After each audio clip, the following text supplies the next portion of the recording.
caractérise notre université et les présentations que vous entendrez aujourd'hui, bien entendu, reflètent le dévouement et la pression de nos chercheurs pour repousser les frontières de la connaissance. Alors, nous aurons sans plus tarder d'abord le mot de bienvenue de notre coordonnateur Cheikh Tchemokomeng, ici présent, et ensuite les interventions du professeur Boubacar Kamara, qui est le directeur de l'école doctorale des sciences humaines et sociales. Alors, après son intervention qui portera sur la fraude scientifique, les formes et enjeux, il donnera la parole au professeur Jean-Marie Dembélé, qui se chargera d'intervenir sur le thème suivant, l'intelligence scientifique générative et propriété intellectuelle. Ce sera ensuite au tour du professeur, du docteur Marmboch, qui va revenir sur la fraude scientifique à l'ère du numérique. Et nous aurons, comme discutant pendant cette cérémonie, le professeur Aboubakar Diahabi et le professeur Boubou Aldjoumassi. Donc, le modérateur qui se chargera de modérer cette séance, c'est le professeur Ali Sambou. Donc, nous allons tout de suite donner la parole au modérateur qui va se charger de, bien entendu, de donner la parole ensuite au coordonnateur pour le mot de bienvenue. Merci. Merci à toutes et à tous. Que les discussions passionnantes et les découvertes commencent. Merci. Merci. Merci beaucoup. Merci beaucoup. C'est très gentil. Merci, Monsieur Gorgui Malik. Je voudrais me féliciter de l'organisation de ce premier séminaire transversal aux deux écoles doctorales qui s'inscrit dans le cadre d'une des missions principales de l'école doctorale en vertu du décret du 12 octobre 2012 qui régit le fonctionnement et l'organisation des écoles doctorales, notamment du doctorat, et dans lequel décret les missions d'une école doctorale ont été précisées. Le thème qui nous réunit ce matin ici est d'une importance capitale et il vient à point nommé dans la mesure où il ouvre euh, une liste de séminaires, de cours dont les doctorants vont bénéficier pour l'année 2023-2024 dans le cadre de leur formation, puisqu'il reste entendu que dorénavant le doctorat ne se fera pas que par la recherche, par la rédaction de la thèse. Une partie, environ 20% du diplôme, des crédits alloués au diplôme de doctorat va provenir justement des cours, des séminaires auxquels vous prendrez part. Cela signifie que si vous n'assistez pas à ces séminaires-là, à ces cours-là, même si vous faites une thèse de doctorat brillantissime, vous ne pourrez jamais la soutenir. Dès lors qu'on se rendra compte qu'il vous manque des crédits, des passifs, dus à votre non-présence, non-participation à des activités comme celle-ci. Dans la salle, je ne sais pas exactement combien vous êtes, mais nous avons près d'une cinquantaine en ligne qui nous suivent et qui ont obtenu le lien en suivant les instructions que les directeurs de l'école doctorale leur ont communiquées. Donc, cette précision étant, je voudrais très rapidement dire un mot sur la centralité, comme je l'ai répété, je l'ai dit tout à l'heure, la centralité de la fraude scientifique dans la formation du doctorat. Vous savez que avec l'invasion des TIC dans nos vies, nous assistons aujourd'hui à une présence pesante des outils d'aide à la recherche, des outils d'aide à la formation, des outils d'aide à la rédaction dans nos vies. cette présence peut être considérée comme une opportunité ou un danger. Il appartiendra à chacun d'entre nous, notamment à vous qui êtes sur le chemin de la recherche et doctorants, de savoir en tirer le meilleur parti. C'est la raison pour laquelle il est important que vous saisissiez, que vous appréhendiez au mieux les tenants et les aboutissants de ce qu'est la fraude scientifique. Parfois, on pense, on a la certitude de savoir ce que c'est. Mais quand on en apprend un peu plus, on se rend compte que quelque part, dans une certaine mesure, on a nous-mêmes été fraudeurs. Pour éviter d'être considéré comme tel, je vous invite à prêter une oreille très attentive aux exposés que nous allons écouter tout à l'heure du professeur Boubacar Camara, qui est le directeur de l'école doctorale Sciences de l'homme et de la société. Ensuite, qui nous parlera de la fraude scientifique, de ses formes et de ses enjeux. Nous écouterons à sa suite le docteur Marmbouch, qui est, je considère, comme un intellectuel de son temps, puisque aujourd'hui, qui ne sait rien au TIC ne sait pas grand-chose à sa propre vie. Et le docteur Marmbouch a ce talent de connaître les rouages de cet univers qui ne cesse de nous, de prédominer nos actions au quotidien.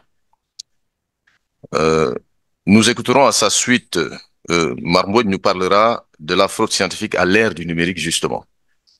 Le professeur Jean-Marie Dembélé prendra la parole à sa suite pour nous parler d'un thème un tout peu plus technique, puisqu'il va nous inviter dans son petit monde d'informaticien et nous parler de intelligence artificielle générative et propriété intellectuelle. La propriété intellectuelle qui est également centrale dans la formation du chercheur de façon globale. À la suite de ces trois exposés, je donnerai la parole à nos deux discutants qui n'ont pas été choisis au hasard. Ils ont été choisis pour leur expérience fondée dans la recherche, dans la formation des doctorants, puisqu'ils ont derrière eux des dizaines d'années de formation à la recherche.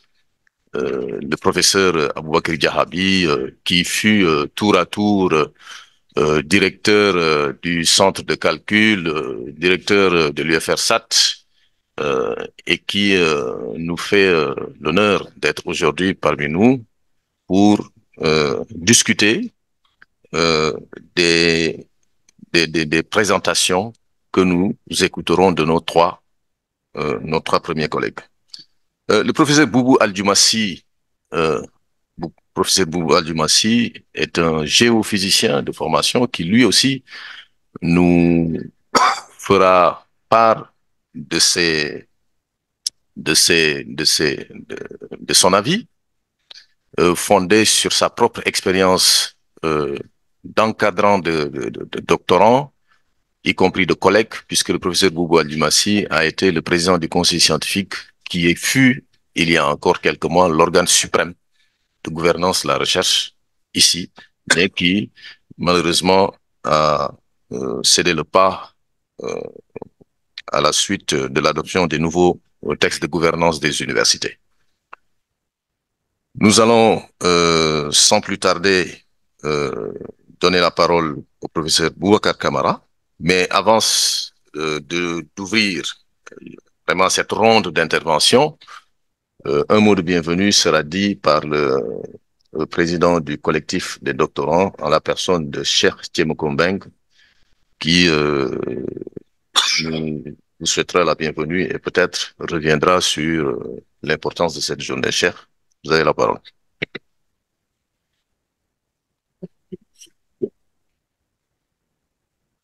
Merci, monsieur le coordonnateur.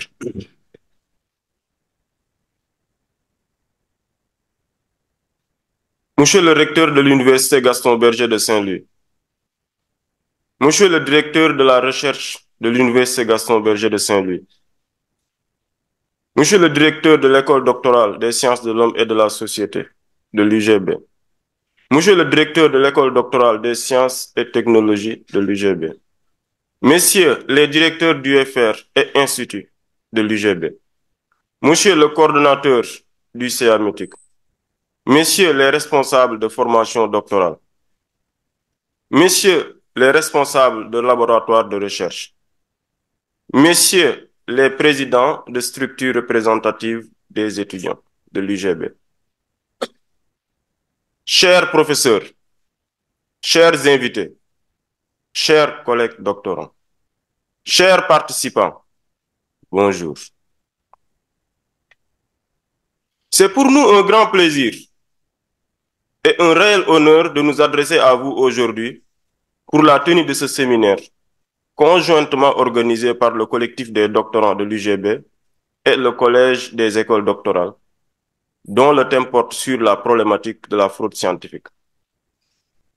En effet, le choix de ce thème se justifie aisément, car dans un monde fortement influencé par le numérique, la digitalisation de l'information scientifique et l'intelligence artificielle, il nous semble opportun de s'intéresser à la problématique de la fraude scientifique.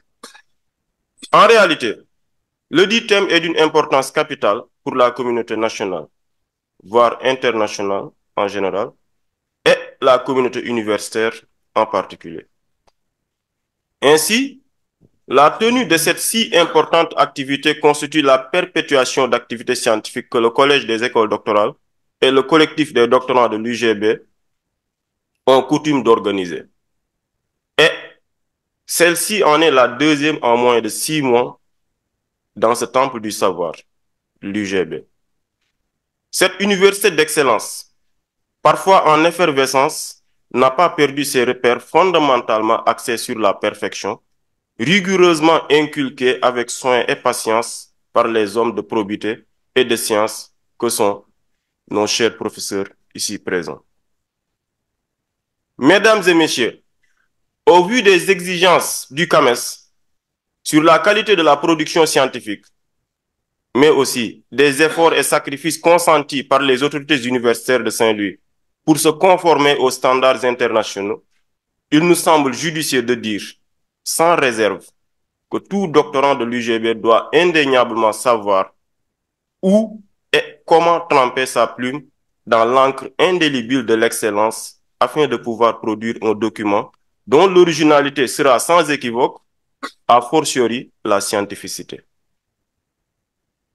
Quant au Collège des écoles doctorales, principale instance de décision sur le doctorat, c'est l'occasion pour nous, collectif des doctorants, de magnifier le soutien indéfectible, incommensurable, insondable et inquantifiable que les directeurs des écoles doctorales, en l'occurrence les professeurs Camara et Djité, hommes de vertu, de morale et de probité, ont toujours su apporter au collectif des doctorants, l'unique organe représentatif du doctorant Sanaro.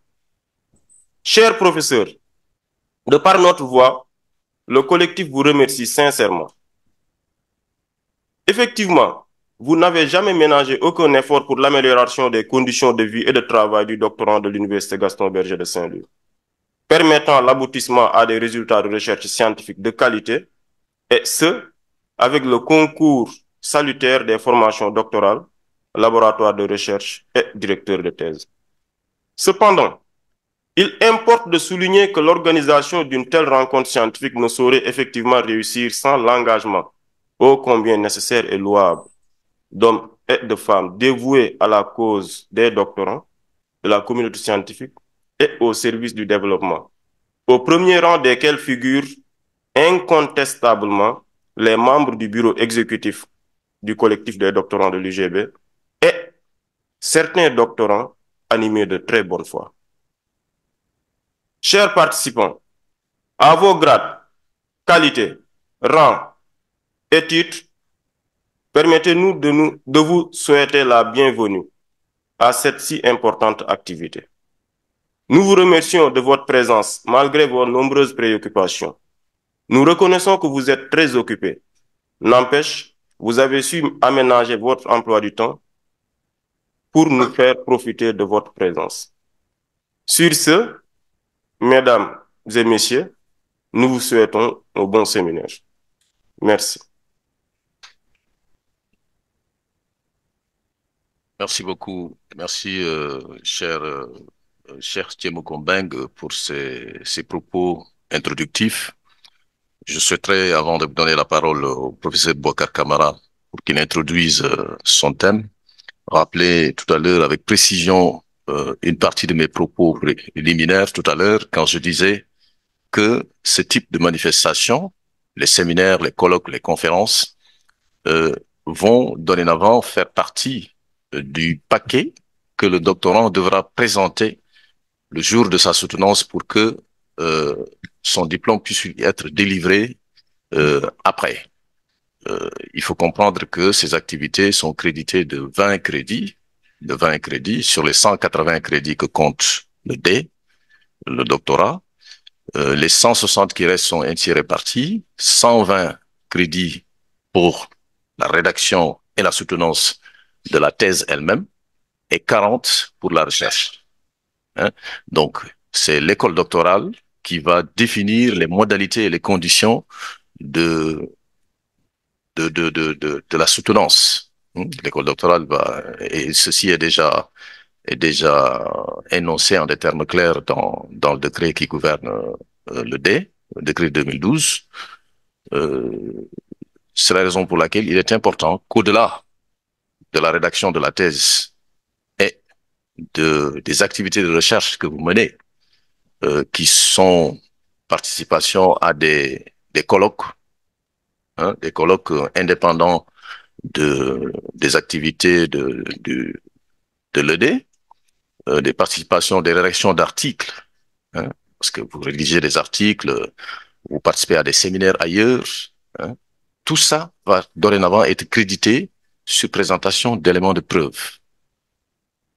Mais ce qui nous réunit aujourd'hui, ce matin, concerne les 20 premiers crédits dont j'ai parlé. Et ça, les éléments de preuve, c'est la liste de présence. Il y aura une liste de présence. Ceux qui sont en ligne, on sait qui est en ligne puisque n'a reçu le lien que celui qui a demandé l'autorisation de le recevoir et de ne pas être là en présentiel. Autrement, il n'aurait pas reçu le lien. Donc, il est important que vous sachiez tout ça pour que les gens ne pensent pas que c'est une activité rituelle. Hein, c'est une activité bien inscrite, hein, dans la normalité de la formation du doctorat qui dorénavant se fait en 3 ans avec une année supplémentaire de exceptionnelle. Professeur Boubacar Camara va nous entretenir à l'instant de la fraude scientifique, de ses formes et de ses enjeux. Merci, professeur Sambou. Voilà, je m'excuse hein, de la voix qui est un peu enrouée. C'est un peu lié au temps. Voilà, j'espère sincèrement que je serai audible. Hein. Voilà, je voudrais d'abord remercier les professeurs qui sont à mes côtés, qui en ces moments difficiles ont accepté immédiatement, sans hésiter, de participer à cette table ronde introductive du séminaire d'éthique et déontologie, notamment de volet fraude scientifique. Voilà, donc vraiment, je voulais vous remercier, professeur Diakhabi, hein, voilà, qui nous guide et qui nous accompagne toujours hein, de sa bienveillance, et le professeur Boubou Aldjoumassi, hein, que nous avons choisi comme discutant hein, pour plusieurs raisons. Hein. D'abord, avec le professeur Boubou Aldjoumassi, il est du CAMES. Or, cette question de la fraude nous interpelle parce que le CAMES s'est prononcé là-dessus. Donc, le CAMES a dit, donc, exigence des thèses, il parle même pas de plagiat, ils disent que le taux de similitude doit être inférieur à 20%. Ouais, donc, on n'est même pas dans le plagiat, on est dans l'avant-plagiat. Et ça a des conséquences. Hein. Ça veut dire il y aura moins de citations, fatalement, qu'il y aura moins de références, donc il y aura davantage de textes. Ouais. Bon, maintenant, tout ça, voilà, on est à l'université, hein, c'est un séminaire, voilà, c'est pas des dogmes qu'on vous inculque, c'est un champ de réflexion qu'on ouvre dans un cadre juridique. Mais comme disent en général nos deux discutants que nous avons choisis parce qu'ils sont un peu déridiens, donc ils sont prêts à des exercices de déconstruction. Donc nous devons nous déconstruire. Hein. Voilà, sur la thèse, hein, c'est-à-dire que si la matière brute de la recherche est aussi dense, hein, parce que moins de 20% de citations. Donc, on devra fatalement se poser des questions sur la longueur des thèses. Parce que parfois, c'est la longueur des thèses qui entraîne les gens vers entre guillemets, le plagiat. On va revenir là-dessus, hein, sur ces notions qui sont des notions complexes. Donc, les discutants, nous avons choisi pour ça et je sais qu'ils nous apporteront l'esprit critique.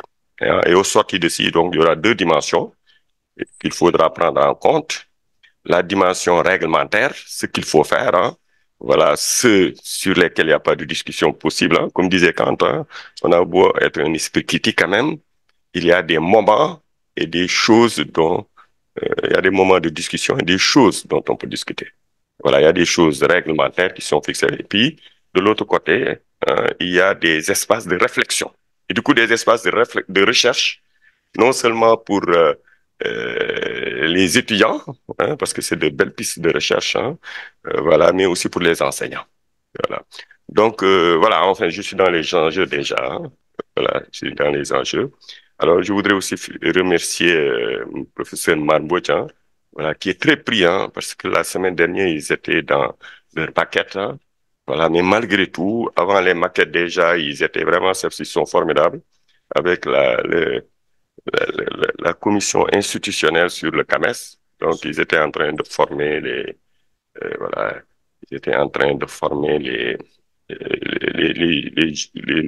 nouveaux, hein, pour ne pas dire jeunes, les nouveaux chercheurs. Donc, malgré cet enchaînement, il a tenu à venir présenter quelque chose sur cette question.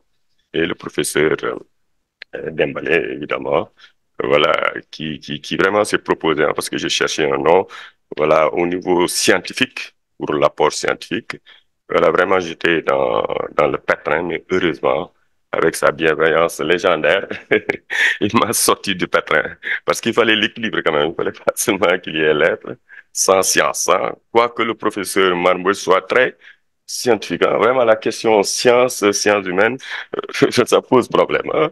Voilà, mais on est tous scientifiques, hein, vraiment, fondamentalement. Voilà, donc je voudrais vraiment dire cela. Et puis, vraiment mention spéciale au collectif des doctorants. Voilà, très sincèrement, moi je suis toujours admiratif je suis de Dakar, hein, mais je suis admiratif des étudiants saint-louisiens. Hein. Voilà, parce que d'abord c'est la solidarité. Hein. Qui que vous soyez, d'où que vous veniez, qui que vous soyez, d'où que vous veniez, voilà, il suffit d'être à l'UGB, de dire que vous êtes étudiant pour recevoir de l'aide de la part des camarades. Et puis, au-delà de tout cela, vraiment, vous êtes au cœur du dispositif parce que vous nous aidez constamment. Hein. Vous nous aidez dans l'organisation des cours, voilà, dans l'organisation des manifestations. À la limite, les délégués et les autres étudiants sont des prolongements du chef de section. Voilà. Et c'est dans ce sens vraiment le collectif des doctorants qui s'acharne à servir ceux qui les ont mandatés, les doctorants. Voilà, ce qui est magnifique, c'est ça qu'on vous inculque, hein, apprendre à travailler pour les autres. Donc, vraiment, ils se démultiplient, réfléchissent, ils font preuve d'imagination pour agir, faire quelque chose pour leurs camarades. C'est dans ce sens qu'ils ont eu très tôt l'idée de réfléchir sur le plagiat. Parce qu'il y a des problèmes, hein, il faut le dire franchement. Hein. Voilà, il y a des tensions, hein, c'est naturel. Dans tous les pays, je vais revenir là-dessus, le cadre international, il y a toujours des problèmes sur le plagiat. Voilà, parce que les accusations fusent de partout et au moment où on ne s'y attend pas.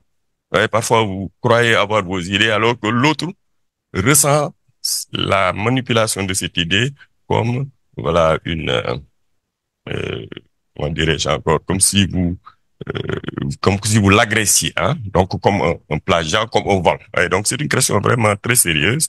Et il y a des tensions. Parfois, il y a des accusations non officielles. Parfois, il y a des impressions. Voilà. Donc, de ce point de vue, au niveau mondial, il y a tout un dispositif qui est en train de se mettre en place. Pas encore au Sénégal, mais qui est en train de se mettre en place. Donc, alors, au regard de tout ça, et puisqu'ils sont de bons scientifiques, hein, voilà, c'est bien, hein, d'avoir cette attitude, hein, de résoudre les problèmes par la réflexion. Ils nous ont dit, bon, on va parler du plagiat. Bon, je dis, attention, il faut poser le problème de façon scientifique. C'est-à-dire scientifique, ça veut dire sereinement et de manière non polémique. Hein, parce que c'est toujours des réflexions, parce qu'il n'y a pas de solution dans ce domaine. Hein. On va tout de suite revenir là-dessus. Voilà, dans ce cadre-là, en réalité, on s'est dit pour vraiment mettre en œuvre cette belle initiative de réflexion sur les questions éthiques dans la recherche, notamment du plagiat. Donc, autant jumeler ça avec l'activité des séminaires. Donc, c'est un jumelage, en réalité. Ouais, donc, c'est une conférence euh, non institutionnelle qui est inscrite dans une institution. Donc, d'une pierre d'un coup. Donc, fondamental, vraiment, mention spéciale au collectif des doctorants et aux doctorants par-delà, hein, pour cette idée géniale et pour ce besoin, hein, ce besoin de réflexion autour de la notion de fraude scientifique. Voilà. Donc, voilà, sur cette question, hein, je vais enchaîner, déjà commencé,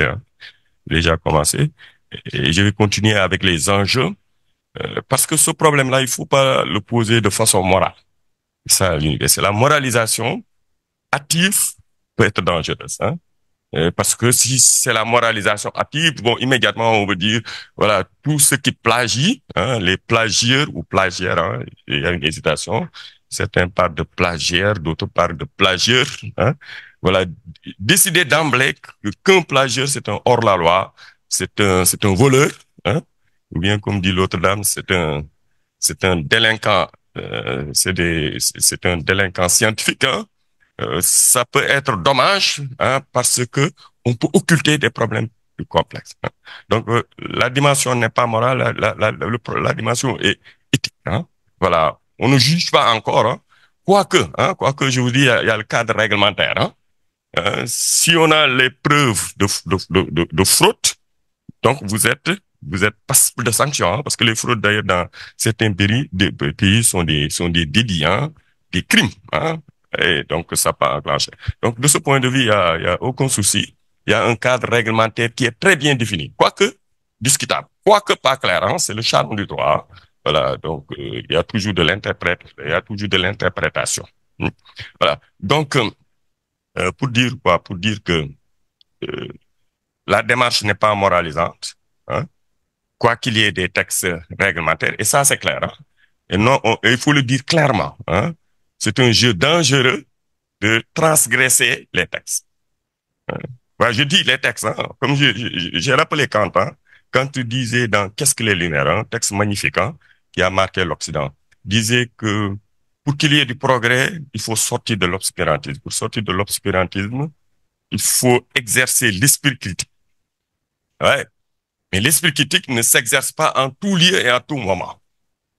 Ouais, donc il y a des lieux pour exercer l'esprit critique. Ces lieux, c'est le Parlement, c'est l'université, avec énormément de patience. Donc il y a des lieux pour eux. Mais autrement, on est dans le réglementaire qui est accepté par, on est dans le légal qui est accepté par tout. Il faut s'inscrire dans cette légalité. Et dans la légalité actuelle, le plagiat est sévèrement puni. D'abord par le CAMES, taux de similitude, c'est-à-dire vous ne devez pas citer, faire des références dépassant 19 enfin atteignant 20% du texte. Ensuite, si, voilà, c'est ça le cadre réglementaire, pour ce que ça ne s'exerce pas au Sénégal, mais on dit même si vous citez quelqu'un, vous devez avoir l'autorisation de ce quelqu'un. Vous voyez la conséquence, hein? Ça veut dire que normalement, dans les thèses, il ne devrait même pas y avoir de citation, parce que ça devient impossible, hein? Sans citation, il faut sans autorisation. Donc, vous dérogez, vous êtes hors la loi. Ça, c'est clair. Ensuite, si vous transgressez les règles, vous êtes pris totalement. Parce qu'il y a les logiciels, les collègues vont en parler, hein. Il y a les logiciels anti-plagiat, il y en a énormément, qui sont très efficaces, hein, relativement efficaces, hein, bon, comme Compilatio, hein, qui est le plus célèbre. Bon, même si là, donc, ne vous en faites pas, hein. Peut-être qu'il y a certains qui vont dire. Alors là, je pense qu'il y a les gens n'ont pas en général ne sont pas malveillants, hein, voilà. Mais peuvent se dire à un certain moment, on va revenir là-dessus. Bon, on peut jouer avec le système. C'est vrai, il y en a qui jouent avec le système. Parce qu'il y a il y a des logiciels, figurez-vous, anti-plagiat. Il y en a, parce que c'est la technologie, hein. Voilà, professeur Dembélé. Mais de toute façon, ça ne passe pas, hein, parce que anti-plagiat, on trouvera anti-plagiat, hein. Ouais. Mais au-delà, hein, il y a un filtre, hein, il y a un filtre, hein, à l'université. Le filtre, c'est quoi? C'est que quand vous proposez une thèse, vous êtes jugé par des pré-rapporteurs. Ouais, qui sont des gens, voilà, calés dans leur domaine. Après les pré-rapporteurs, vous avez le jury. Hein. Après le jury, il y a la soutenance. Et la soutenance est publique. Hein. Et soutenance d'État. Donc, tout le monde est au courant des thèses que vous défendez. Fatalement, si vous transgressez, si vous avez volé, entre guillemets, des idées, vous serez pris. C'est clair, hein? Parce que celui qui lit le texte, il est frappé par certaines choses, hein? Parce qu'il y a une méthodologie naturelle qu'on exerce, une espèce de philologie, hein? Qu'on exerce quand on lit les thèses. Parce que quand on lit les thèses avec un regard de juge et on traque en réalité les choses qui sont étrangères à la thèse. Hein, la notion d'étrangère, qui sont étrangères à la thèse. Et fatalement, on est frappé par exemple, l'extrême perfection du texte. Oui, l'extrême perfection du texte peut vous trahir. C'est trop parfait pour être humain, pour venir d'un étudiant. Bien parfois, il y a des décalages, hein, oui, des idées qui sont sans rapport avec avec la langue. Ça frappe, hein. Il a des idées trop élevées par rapport au niveau de langue. Parce que pour avoir des idées d'une certaine profondeur, fatalement une bonne maîtrise de la langue. Pour être un bon mathématicien, il faut être un orfèvre dans la langue. Ouais. Donc, il y a des choses qui frappent l'attention. C'est-à-dire, la vérité, c'est que dès qu'on lit deux pages, hein, on sait ce qui se passe dans la thèse. Donc, je pense que, voilà, il faut pas jouer avec le système, hein. Il faut pas essayer, parce que parmi les plagieurs, il y a certains qui font du braconnage, hein. Voilà, comme disait Dominique de Cerco. Ils braconnent, quoi. Ils prennent des fragments. Voilà. Mais c'est passionnant sur le plan littéraire, hein. Voilà. Ils braconnent, quoi. Ils prennent des choses, ils amalgament, ils collent, hein. Mais il y a toujours les marques de l'étrangeté, hein. Même dans votre texte, hein, si vous faites de l'autoplagiat, vous prenez votre propre texte, vous le reprenez pour présenter ce texte comme un texte nouveau. C'est de l'autoplagiat, hein. Ouais. Mais c'est visible, hein, parce qu'il y a les éléments invisibles, hein, vous voyez, qui montrent, par exemple, surtout ce qui vous trahit en général, ce qui trahit certains, les gens, c'est avec l'index, hein, parce qu'il y a les liens qui restent, parce que les liens trahissent beaucoup, hein. Bon, je vais pas trop insister là-dessus. Donc, c'est un jeu dangereux. Il faut évidemment être un bon littéraire, c'est défendre vos idées. Défendre vos idées. Mais évidemment, ça, c'est des questions que j'hésite à aborder de façon simpliste, c'est-à-dire moralisante, hein. Voilà, même s'il faut sanctionner, hein. Parce qu'en réalité, je me dis, mais est-ce que qu'est-ce qui amène les gens à prendre les idées des autres? Qu'est-ce qui amène le jeune chercheur tremblant qui se cherche, hein, le chercheur qui se cherche, hein, à prendre des idées des autres? Là aussi, on se rend compte que, en réalité, nous sommes à une époque de troisième rupture médiologique, hein. Voilà, la médiologie, c'est la science qui étudie le rapport de l'homme avec les médias. Donc, avec l'écriture, avec la parole d'abord, avec l'écriture et avec la technologie. En réalité, on est à l'ère d'une troisième rupture médiologique. Première rupture, c'est l'irruption de l'écriture qui a changé le monde, hein. Voilà, par rapport au médium. Ensuite, il y a le numérique 1.0. Voilà, moi je dis des choses très inexactes en espérant être corrigé par les informaticiens, hein.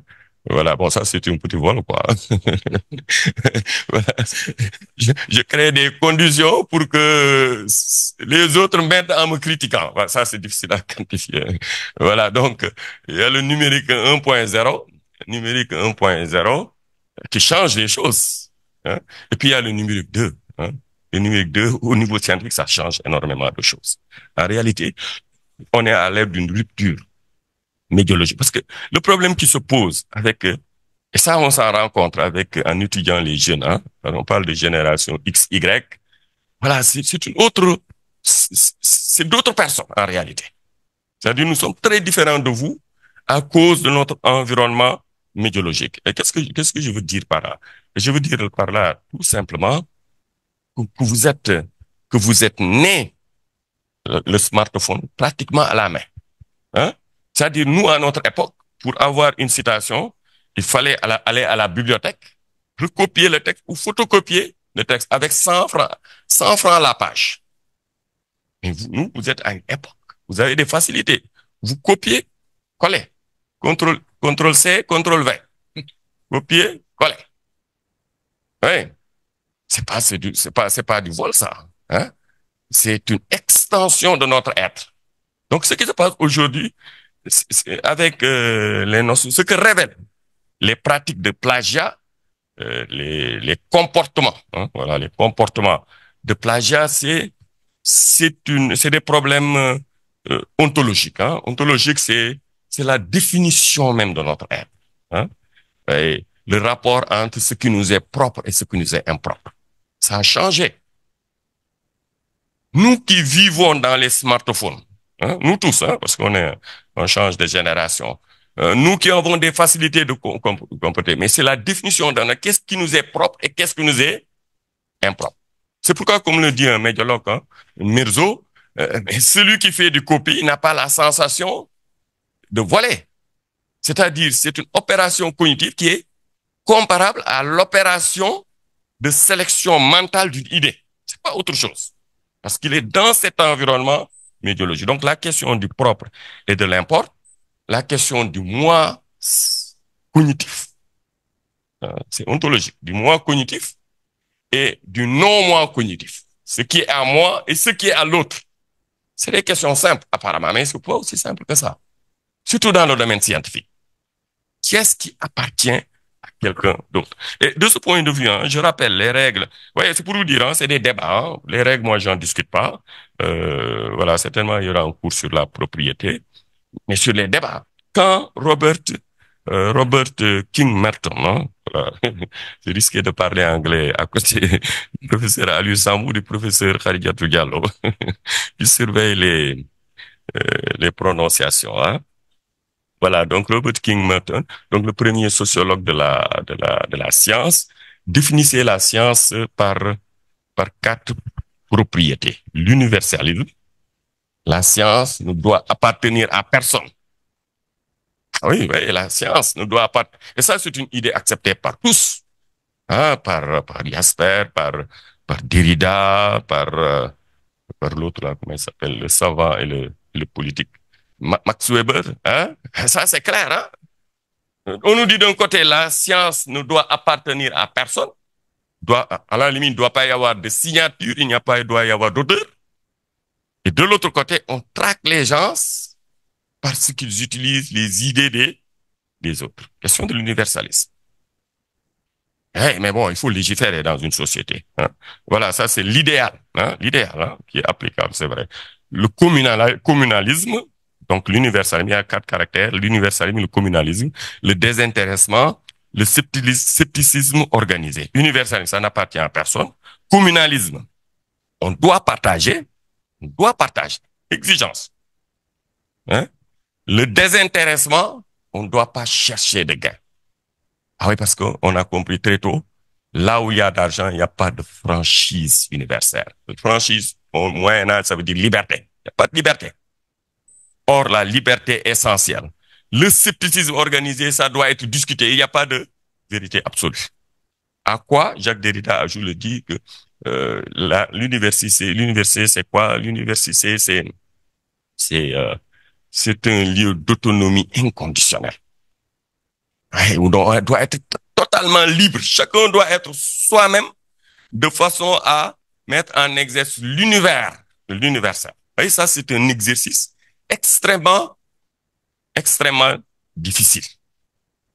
Et ces problèmes éthiques, qui est en même temps épistémologiques, il faut que le chercheur les prenne en charge. Voilà. Merci. Il faut que les chercheurs les prennent en charge. Ensuite, il y a la question du licite et de l'illicite.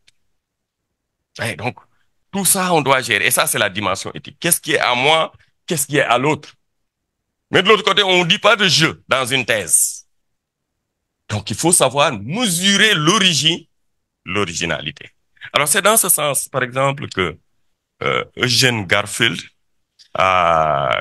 qui a été à l'origine de la scientométrie et la bibliométrie, ont créé des outils pour mesurer l'impact scientifique à partir des revues. Et là, on va se rendre compte que ça a été source source de danger parce qu'on a introduit l'argent. Et dès qu'on introduit, il y a la question de l'éthique. Ça donne quoi? Ça donne les revues prédatrices, les maisons d'édition prédatrices, qui sont là pour chercher de l'argent par des publications qui n'ont aucune valeur scientifique. C'est l'occasion aussi de mauvaises pratiques. Parce que ces questions sont tellement importantes que l'ONU s'en est saisie, a organisé des conférences. Parmi les conférences, la conférence la plus célèbre, c'est la conférence de 2010 de Singapour, avec une déclaration dans laquelle on s'est prononcé clairement sur la gravité de l'état de l'intégrité scientifique et sur les mesures à prendre, notamment contre la délinquance scientifique ou bien la grande délinquance scientifique. Parce qu'il y a la grande délinquance scientifique. Il y a des structures dont le rôle, c'est le voler des idées. Mais encore, il y a des structures, ça il faut en parler, donc on va en parler, dont le rôle, c'est d'exploiter scientifiquement les autres et parfois un peuple. Et là, on est obligé de se poser des questions sur notre état en tant qu'Africains. Ne serions-nous pas des prolétaires scientifiques, exploités par des firmes, certains parlent même de cartels. Voilà, donc le rôle, c'est quoi? C'est d'utiliser les chercheurs, de leur faire dire des choses fausses, parfois de leur faire dire n'importe quoi, et à partir de ce n'importe quoi, valider des politiques et des guerres. Ça, c'est de la haute fraude parmi les pratiques. Donc, l'ONU s'en est saisie, le mouvement s'est enclenché en France et en Europe. Il y a des mesures qui sont prises, mais pas encore au Sénégal, hein, parce qu'il y a des comités d'éthique et de recherche, mais il n'y a pas de comité d'éthique sur l'intégrité scientifique. Parce que la fraude, c'est une partie prenante de l'intégrité scientifique. Et là, on va se rendre compte que il y a du travail à faire, mais en tout état de cause, ce sur quoi je voudrais insister, et ça, c'est une demande de la déclaration de Singapour, amener les gens à prêter attention à ces questions d'éthique, à ces questions d'intégrité scientifique. Qu'est-ce qui m'appartient? Qu'est-ce qui ne m'appartient pas? Hein? Oui. Et puis avec les conséquences. Et faire attention aux formes de pratiques qui sont des pratiques déviantes, de fraude scientifique. Il y en a 3. D'après la classification qui est utilisée en Europe, hein, à partir du truc de Singapour. Il y en a 3, il y a les erreurs honnêtes, il y a la fraude, il y a les pratiques discutables. Hein. Je vais terminer avec ça. Les erreurs honnêtes, c'est l'étudiant qui est fragile, voilà, qui est désespéré, à qui on demande d'avoir des idées. Il n'y a rien de plus compliqué que d'être soi-même. Il n'y a rien de plus compliqué d'être soi-même. C'est là aussi il faut qu'on aide les gens. Quelque part, on peut se dire, est-ce que c'est pas nous qui avons, ça il faut le dire, hein, moi enseignant, hein, professeur Boubacar Camara, parce que je suis dans un contexte difficile, est-ce que j'ai pas formé les gens à être des tricheurs? C'est-à-dire à enseigner d'une certaine façon et à poser des questions qui appellent une certaine forme de réponse. Vous voyez, là, il faut l'institution. Est-ce que, autrement dit, est-ce qu'on a formé nos étudiants à être eux-mêmes? Est-ce que ma pédagogie n'est pas déficiente? Est-ce que je l'ai armé à être soi-même? Parce qu'il n'y a rien de plus subtil. C'est parce que peut-être je ne l'ai pas armé à être soi-même qu'il est obligé de se faire aider par les autres. Parce que quand on cite aussi, c'est pas un acte de vol, mais c'est un acte aussi qui consiste à honorer quelqu'un. Oui. C'est un acte aussi qui dit, maître, aide-moi. Comment je prends tes idées? Et puis, ce qui est intéressant, c'est-à-dire, quand on trouve une idée qui correspond à une idée, mais on ressent ça comme une trouvaille. Et quelque part aussi, c'est une trouvaille. Pour dire, ça, c'est des questions très vastes. C'est-à-dire que avant, il suffisait de faire découvrir des documents nouveaux pour faire une thèse. Aujourd'hui, c'est impossible. Parce que la documentation n'est plus un enjeu pratiquement, à part l'humanité numérique. Donc, certains ne ressentent pas ça comme un vol. C'est ce qu'on appelle les erreurs honnêtes qu'il faut traiter. Pour cela, il faut une thérapie. Et je pense que nous devons avoir une thérapie pour ces attitudes frauduleuses. Hein. Voilà ce que j'appelle les erreurs de jeunesse, ce qu'on appelle les erreurs de jeunesse, ce que j'appelle les erreurs de jeunesse. Hein. Les erreurs de jeunesse, c'est quoi? On ne fait pas la revue de la littérature, parce que ça peut arriver. Hein. vous pouvez avoir une idée qui est la vôtre, mais qui a été découverte par un autre. Est-ce qu'on doit appeler ça un vol? Vous avez redécouvert. C'est quoi dire, d'ailleurs, une découverte ne peut pas être appropriée. Je découvre, c'est-à-dire je trouve quelque chose qui est indépendamment de moi. Hein? Voilà, des connaissances. Ça, c'est les erreurs honnêtes. Il y a la fraude. Voilà, plagiat, copier-coller. Réglementairement, c'est de la fraude. On peut toujours discuter, mais ayez une limite. Une limite, c'est quoi? Que dit? Hein? Nul n'est censé ignorer la loi. Donc, quand vous faites, quoi que vous fassiez, commencez par lire les textes. Commencez par prendre connaissance de ce qui est interdit et ne pas s'aventurer dans ce chantier. Ouais, dans ce chantier tortueux, hein, parce que le plagiat, c'est la honte absolue. Ouais, c'est une vie qui est détruite. Et puis ça vous rattrape, hein, des années, des années, parfois des siècles après, hein, de votre génération. Ensuite, il y a les pratiques discutables. Il y a les fraudes, donc erreur honnête, fraude, hein, on n'en parle pas. Et puis il y a les pratiques discutables. Je vais terminer avec ça. Les pratiques discutables, voilà, liées à la qualité d'auteur. Oui, donc il faut attribuer les textes à ceux qui l'ont produit. Et ça, c'est complexe. Alors, parfois, il y a des pratiques comme on appelle les auteurs cadeaux. Hein. Les auteurs cadeaux, ça veut dire que quelqu'un n'a pas participé à un truc, mais on met son nom. Hein, donc, pour lui permettre d'avancer. Hein, c'est avec les étudiants, les exposés, en réalité, il n'y a qu'un seul qui travaille. Donc, les autres, auteurs cadeaux. Hein, on les met. Ça. Vous voyez, je vous dis, est-ce que l'institution, c'est-à-dire les dossiers qui amènent les gens à se livrer à des pratiques, est-ce que c'est pas la formation à la délinquance scientifique? Il y a ce qu'on appelle les auteurs fantômes. La question des auteurs fantômes. Les auteurs dont on aurait dû mettre le nom, mais dont les noms n'existent pas. Ensuite, bon, il y en a plein, hein. Et puis c'est passionnant, sur le plan scientifique, à décrire l'ordre des auteurs. Est-ce que l'ordre des auteurs est bon? Et le CAMES est très exigeant là-dessus. Pour les autres, les scientifiques, ce qu'on appelle la torture ou le massage des données.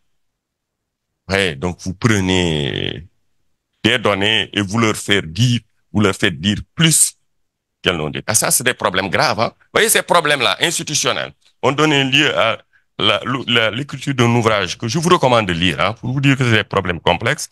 C'est l'ouvrage de, comment il s'appelle encore? Il s'appelle Virus Mania, hein. Virus Mania. Voilà, bon, c'est un groupe. Bon, mais vous tapez Virus Mania, hein. Voilà, je ne retrouve pas le nom. C'est beaucoup de personnes. Virus Mania, vous pouvez télécharger ça sur Z Librairie. Voilà, maintenant, Z Librairie, c'est des ouvrages. Ça, c'est des questions de droit.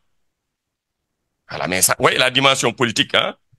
Pourquoi on laisse, pourquoi il y a du open source, hein? Open source pour les open, je ne sais pas, hein. Pour ça, c'est des questions. Mais là aussi, il y a une philosophie, c'est une résistance contre la fracture scientifique. Certains ont davantage de documents que d'autres. Voilà, mais ça, c'est des réflexions. Donc, Virus Mania, c'est intéressant. Dans cet ouvrage, on démontre que on a l'Occident, l'industrie pharmaceutique, pas les scientifiques, hein, ont fabriqué de toutes pièces des épidémies qui n'ont jamais existé. Et grâce à la science. Hein, pas grâce à la science, avec la complicité de la science. Hein. Donc, Virus Mania sur Z-Libre, c'est un ouvrage magnifique. Hein. Voilà, tout ce qui est dit n'est pas absolument vrai, mais ça vous dit quand même il y a une partie sombre de la science.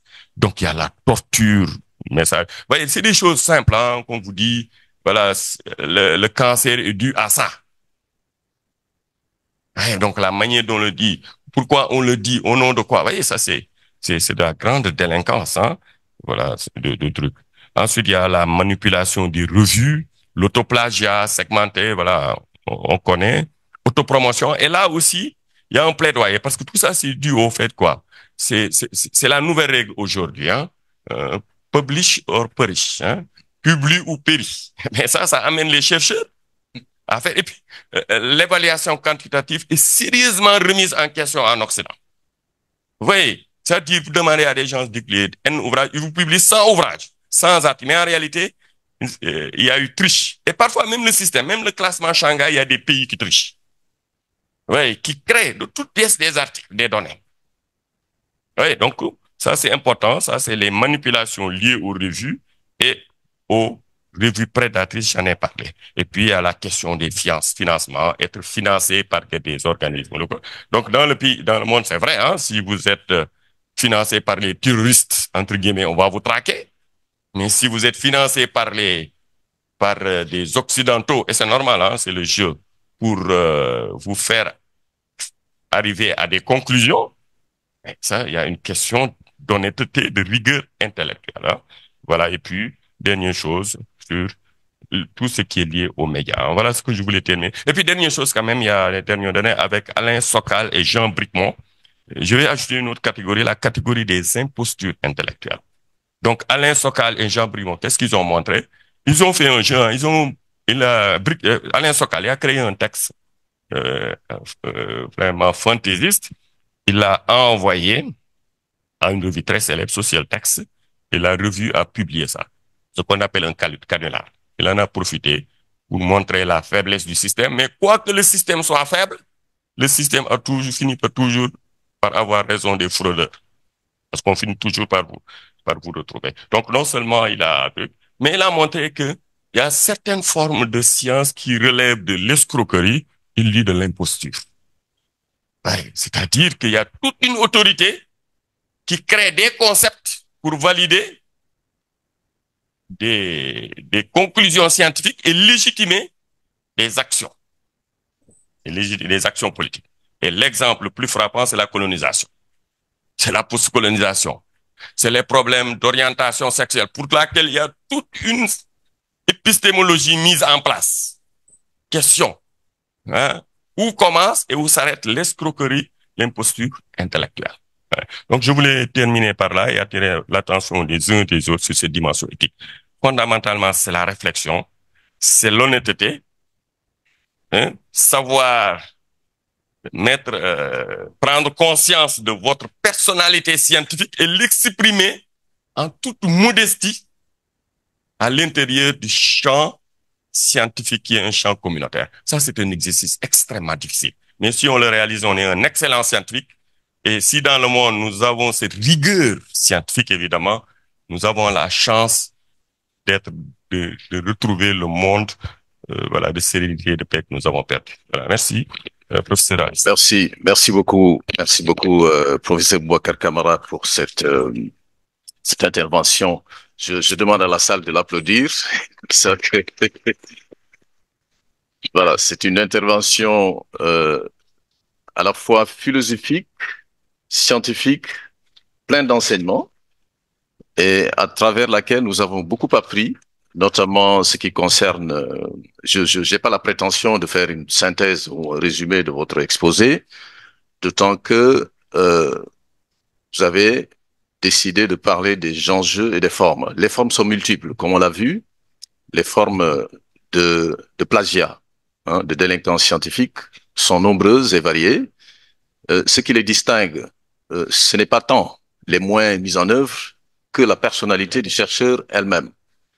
On aura compris que parmi les enjeux aujourd'hui, comme il a rappelé, il y a l'exigence du CAMES qui concerne plus les enseignants que les doctorants que vous êtes, puisque dorénavant, la promotion des enseignants qui en partie est subordonnée au nombre de travaux qu'ils ont encadrés, dorénavant, cette promotion-là se heurte à une exigence de contrôle, de vérification de la fraude. Nous ne pouvons plus présenter des thèses qui comportent plus de 20% de fraude. Hein? Donc le logiciel dont il a fait mention, Compilatio, est un logiciel, peut-être que Jean-Marie va y revenir tout à l'heure, sur l'aspect intelligence artificielle de la fraude. Ça complique les choses et ça rend la tâche un peu plus ardue. La question qu'on est en droit de se poser, il l'a posée. Qu'est-ce qui amène un chercheur à copier? Qu'est-ce qui amène quelqu'un à sortir de son propre champ d'expérience et d'inspiration pour aller emprunter à autrui son mode de réflexion, son mode de pensée, y compris ses idées? Qu'est-ce qui pousse à ça? Souvent, c'est une faiblesse, il a dit. Souvent, c'est une faiblesse que l'on ressent intérieurement. C'est des limites qui se dressent devant notre champ de réflexion. notre horizon de réflexion. Et quand ces limites-là se dressent, nous pensons ne pas détenir les moyens de les franchir. Eh bien, rassurons-nous, aucune limite n'est infranchissable. Il y a juste des voies qu'il faut emprunter, il l'a dit. Euh, ces voies sont dans l'écriture. Et la fraude elle-même n'est pas un mal en soi dans la mesure où, s'il est considéré comme tel, il amène le jugement à moraliser le phénomène en tant que tel. Et si, quand le phénomène est moralisé, cela peut être handicapant pour le chercheur en formation. Cela peut être, euh, j'allais dire même, euh, pénalisant pour la productivité, la créativité du chercheur. Ce qu'il faut retenir sur le décalage de l'écriture, parce que c'est comme ça qu'on traque les fraudeurs, c'est le décalage de style, le décalage d'écriture entre les idées qui sont lumineuses et le style, la qualité de la langue qui est très mauvaise. Ça va de soi. Mais le problème de l'écriture est à résoudre au niveau du chercheur lui-même. Parce que votre écriture, c'est l'écriture de vos lectures. Un chercheur qui écrit bien, un chercheur qui a beaucoup lu. Il n'est pas possible, inconcevable, inimaginable que vous sachiez écrire si vous n'avez pas beaucoup lu. C'est pas possible. Aujourd'hui, ce qu'il est constaté, c'est qu'il y a une crise de la réflexion, de l'élaboration conceptuelle. Il y a une crise. Quand vous donnez les cours, en tout cas chez nous, où on invite les étudiants à la réflexion, à l'élaboration conceptuelle, c'est des cours qui sont vides, où vous voyez peu d'étudiants, où il y a une forme de paresse, une forme d'apathie, d'indolence caractéristique de l'attitude estudiantine, et qui font que, finalement, vous vous demandez si ces cours sont utiles. Or, c'est des cours très formateurs. Très formateurs. Formation à la réflexion, à l'élaboration scientifique, à la conceptualisation. Et tout ça, qu'est-ce qui le donne? C'est la lecture. C'est la lecture. Et je commence par moi-même. Nous lisons de moins en moins. Nous lisons de moins en moins. Parce que nous sommes dans une forme de prison du 21e siècle qui est vraiment constituée par le téléphone, par cet outil qui érige des barrières auxquelles on ne résiste pas à l'appel. On ne résiste pas à l'appel du téléphone. C'est difficile. C'est difficile. Donc, pour terminer cette reprise du propos très brillant du professeur Boubacar Camara, j'incite sur ce qu'il a amené, ce qu'il a appelé l'universalité de la science, parce que l'universalité de la science également vient en contradiction à tout ce débat-là. Tout ce débat-là. Vous ne pouvez pas proclamer une universalité de la science, la démocratisation des savoirs, et après ériger des règles pour sanctionner toute tentative à la diffusion du savoir par quelque moyen que ce soit. Or, nous n'avons pas d'autre choix que de nous astreindre aux règles, aux normes et aux lois de la rédaction scientifique qui nous imposent justement une certaine distanciation par rapport aux phénomènes, par rapport à nos objets d'étude et justement par rapport à notre propre réflexion parfois. D'où l'autoplagiat, le danger de l'autoplagiat. Quand vous êtes un chercheur aguerri, à un moment donné, vous êtes pris à l'usure. Vous êtes pris à l'usure et vos publications ont tendance à se faire dans l'érudite. Tendance à faire dans l'érudite. Qu'est-ce que vous faites à ce moment-là? Est-ce que vous êtes en panne d'inspiration? Faudrait-il reprendre ce que vous avez déjà fait? Faudrait-il voir ce que les autres ont fait? C'est des questions qui nous ramènent vraiment à nous interroger sur notre incapacité en tant que chercheur, en tant qu'être humain, à innover, à créer, scientifiquement parlant. Innover et créer. Il a terminé son propos sur d'autres formes de plagiat. Bien sûr, l'ouvrage dont il parle, je l'ai cherché tout à l'heure sur Internet. Virusmania, je vois une critique très instructive sur cet ouvrage. Comment des gens ont utilisé la science, notamment la médecine, pour arriver à faire croire des choses, à embarquer toute une humanité dans un sens qui n'est pas celui de la vérité. Du fait que c'est adossé à une démarche scientifique, on considère que le résultat d'un travail relève de la vérité absolue. Ça, c'est également, c'est un biais cognitif qu'il faudrait apprendre à enlever de notre mode de réflexion et de pensée. Voilà, c'est une tentative hein, de reprise et de synthèse du propos. J'ai commis une erreur au début. J'aurais dû préciser le temps de parole. Voilà. J'aurais dû préciser le temps de parole, ce que j'ai pas fait. J'avais retenu qu'il fallait donner à chacun 25 minutes. Le professeur Bouakar Kamala, grand littéraire et philosophe déridien de son état, n'a pas pu résister à la tentation d'aller au-delà de 30 minutes. Il a parlé pendant 34 minutes. Sans plus tarder, nous donnons la parole au docteur Marbodj pour qu'il nous entretienne à son tour de, voilà, de la fraude scientifique à l'ère du numérique. Voilà, donc 25 minutes, je vous fais confiance. Je sais que vous, vous ne parlerez pas plus de 25 minutes. Effectivement, je vais faire moins d'ailleurs. Bonjour tout le monde. D'abord des mots de remerciement pour nous avoir associés à cet événement scientifique, adressé principalement aux écoles doctorales de l'Université Gaston Berger, représentées ici par le professeur Boubacar Camara, qui m'a vraiment forcé la main parce que on était pris dans tellement d'activités que je reviens de Dakar. Je suis rentré hier soir très tard pour préparer cette activité. Et voilà qu'on y est. Mais bon, tout compte fait, on rend à l'université ce qu'elle nous a donné. Puisque je suis de cette université, et je suis de Sanar 1, même si je parais pas très vieux, je le suis quand même. Euh, Merci professeur pour cette invitation. Remercier également les collègues ici présents, à commencer par mes doyens, professeur Diakhabi et professeur Boub Adjumassi, ainsi que mes collègues professeur Ali Sambou et professeur Jean-Marie Dembélé. Je termine par remercier également le collectif des doctorants qui a eu l'initiative d'organiser cet événement scientifique. Alors, je vais partager mon écran pour, je pense que c'est bon, hein? On m'entend en ligne?